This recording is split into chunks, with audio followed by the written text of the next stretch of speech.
Draw your last pathetic card so I can end this, Yugi. My grandpa's deck has no pathetic cards, Kaiba.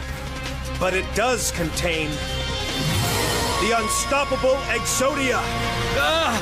Impossible! I've assembled all 5 special cards, all 5 pieces of the puzzle.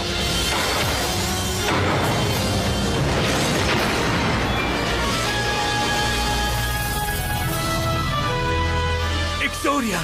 It's not possible! No one's ever been able to call him! Exodia! Obliterate!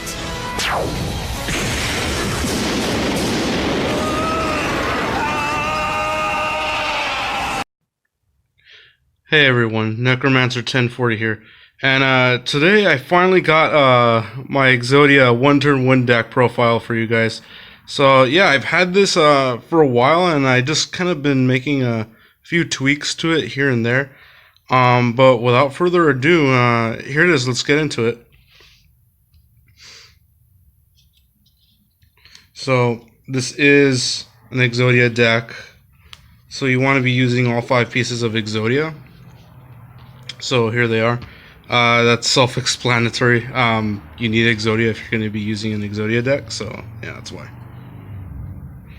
Sorry if you're hearing some noise in the background. I live by a very busy street, so it's kind of hard to get all these cars to be quiet. But thirdly, you use 3 copies of Royal Magical Library. So Royal Magical Library, this is basically the heart and soul of the deck. This is how you're going to accrue counters onto Royal Magical Library. And when you get 3 counters on Royal Magical Library, you remove the counter and then you draw 1 card. And this deck is revolving mainly around activating spell cards. I mean, you don't run any traps at all. You're just activating a bunch of spells so you can just put onto Royal Magical Library. So 3 copies of him. Now, you're not always going to see Royal Magical Library, so that's why I opted for 3 Summoner Monk. Summoner Monk, you basically, if you don't know what he does, you summon him onto the field. His special ability, he can switch back into defense. You can discard 1 spell card to summon out 1 level 4 monster from your deck. You bring out Royal Magical Library if you don't have them already in your hand, so that's an option. Just to get your plays going as soon as possible. You want to see Royal Magical Library as soon as you can, and this guy just helps bring them out. So 3 copies. And now here's where I kind of made a change in this deck. I know older builds of this deck, they ran 3 Blueeyes White Dragons. I chose to kind of update it, so I put 2 Dangers, which Danger Thunderbird. And the 1 copy of Blueeyes White Dragon. I just wanted to stay true to the old build. I know the old build used 3 Blueeyes White Dragons, and then they would use Trade-In, which is in this deck. But mainly, I found the Blueeyes White Dragons would brick in your hand, and you want to limit the amount of bricks that you have in this deck. So if you can't do anything with Danger Thunderbird, or I mean with Blueeyes, you can at least, if you get something like Danger Thunderbird in your hand, you can summon him out as opposed to a Blueeyes White Dragon, which you can't really do realistically in this deck. So that's why I chose to opt for this kind of card ratio. And you're not always going to have your ideal hand. You're always going to have you're going to have some trouble along the line. So that's why I put Magical Mallet. You can basically reshape your hand with this. It's better than Reload, which here it is. But Magical Mallet, it allows you to choose how many cards you put back into the deck, and depending on how many cards you put back in the deck, you get to draw that many back into your hand after you shuffle the deck. Reload, it basically says you need to put all the cards back from your hand into your deck, and then you draw equally as many after you shuffle them. So that's kind of the drawback of Reload. You don't get to choose which Magical Mallet. If you do have Exodia pieces in your hand, it does allow you to keep those Exodia pieces. So that's why I have these these card ratios. And probably the second most important card in the deck, in comparison to more Royal Magical Library, is Magical Citadel of Endymion. So this is also a spell counter card. You use it to just accrue so many counters. You just rack up a bunch of counters onto this card of Magical Citadel, to basically power Royal Magical Library, so you can draw more cards. Maybe you, for some reason, you haven't been able to get out Royal Magical Library, and all you have is Citadel of Endymion. Well, you can compromise. You can just put all your spell counters on Citadel until you get Royal Magical Library out. So 3 copies. You do want to see this card in your hand. It's it can be a plus in tandem with Royal Magical Library. So now for the cards you just want to activate, I do use 3 Tune Table of Contents. So 3 Tune Table of Contents, basically these are just free activations, and this goes into an engine that I kind of work together, and you mainly use it to bring out Toon World. So if you get 1 Tune Table of Contents in your hand, you just activate it. You search for the other Tune Table of Contents, which is used to search for your 3rd copy of Tune Table of Contents, and you activate that, which allows you to activate Toon World in turn. So you get 4 activations for spell cards. With this just seeing Tune Table of Contents in your hand. So this is kind of the neat little engine I built around. Well, this isn't even unique to my idea. I mean, I've seen it. This was like staple for back in 2006 Exodia 1-turn win. Another staple card for this deck historically is Spell Power Grasp. Spell Power Grasp, it allows you to place 1 spell counter on any card that can basically accrue spell counters. So basically, if you have Magical Citadel, you can put a counter on that, or if you have Royal Magical Library, you can put a spell counter on Royal Magical Library too. So Royal Magical Library will get 1 counter just for the card itself, and then another counter just for the activation of Spell Power Grasp. And Spell Power Grasp allows you to search out the other one that you have in the deck, which you can use it for discard fodder or next turn if you somehow don't pull it off the first turn win. But you're really looking to pull off that first turn win. So something I've kind of experimented with is the spellbook engine in this deck. I use 2 spellbook Star Hall. This places more spell counters on spellcaster type monsters you control, and this is basically a free activation.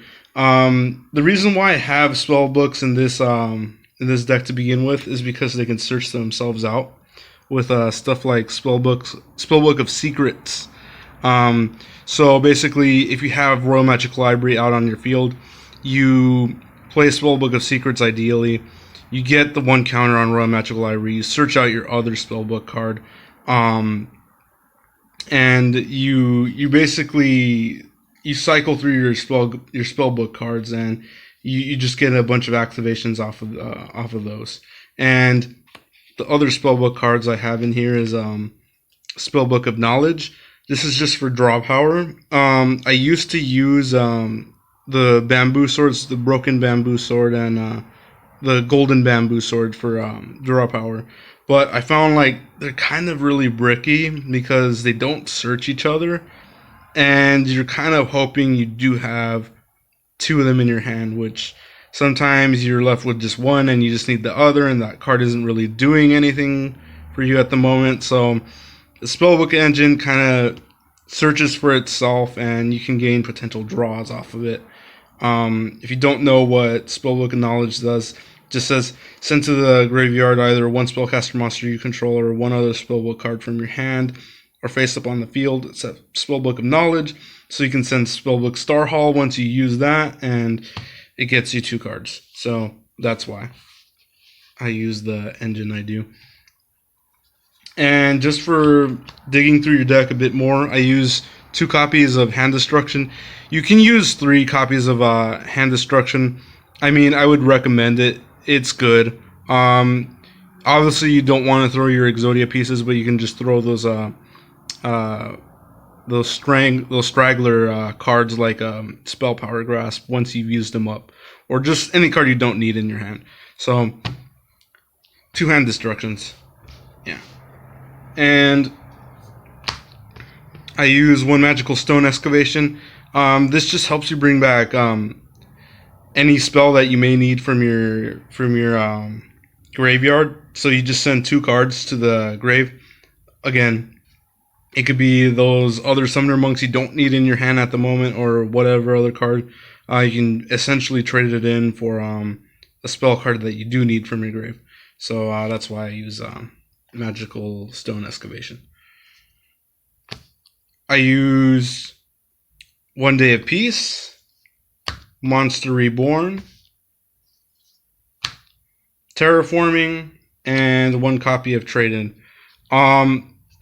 You can bump up this copy of Trade-In, mainly because of the level 8 monsters you're using in this. I mean, if you want to switch out the copy, another copy of Trade-In for Terraforming, you can. That's just the option I used. 1 Day of Peace is just meant for extra draw power, and in case you don't pull off that first turn win, you at least have another turn to survive, so you can essentially pull off the first turn win, or the OTK.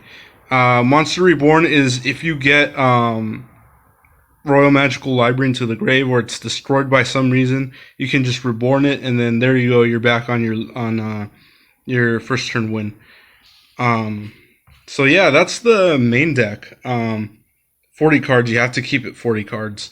There's no way this is gonna work if it's anything above 40 cards. It just loses its consistency.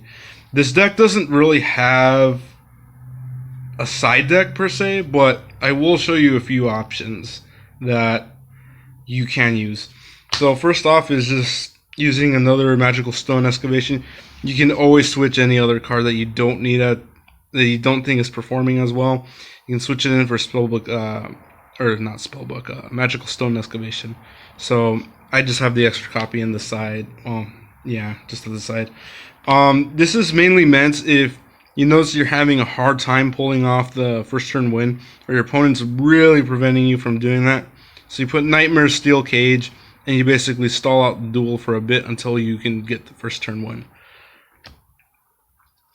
If you just want to be a little more traditional, you can use the Blueeyes, the other 2 Blueeyes.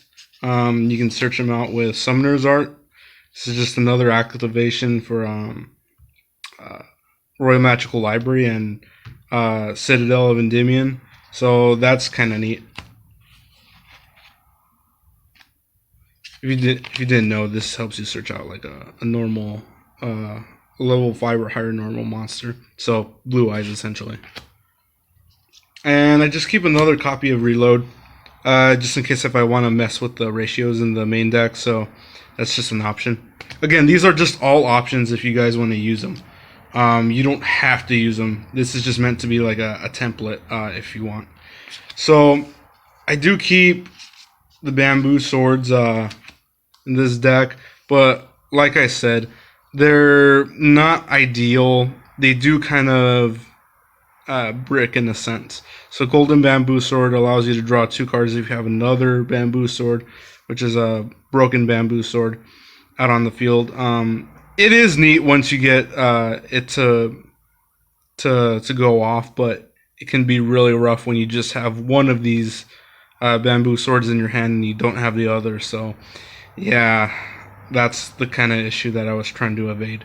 So these are just options, and this isn't really like a strict side deck. This is just meant to give you guys ideas. I mean, there's a whole sort of ways that you guys can play this deck. But yeah, that's pretty much my Exodia First Turn Win deck. I was actually thinking of doing a combo video for you guys. I don't want to do it in this same video because this is going to be a crazy long video, and I know you guys are probably gonna get bored halfway through that. So I'm gonna just keep it short and sweet, and I'll do a separate video. So yeah, thank you so much for watching, and stay tuned for more content. I know it's kind of been a silence for me just a little bit, but I've just been busy. But I will resume making content, so don't worry. I will. But thank you so much for watching, and I'll catch you in the next video. All right, bye.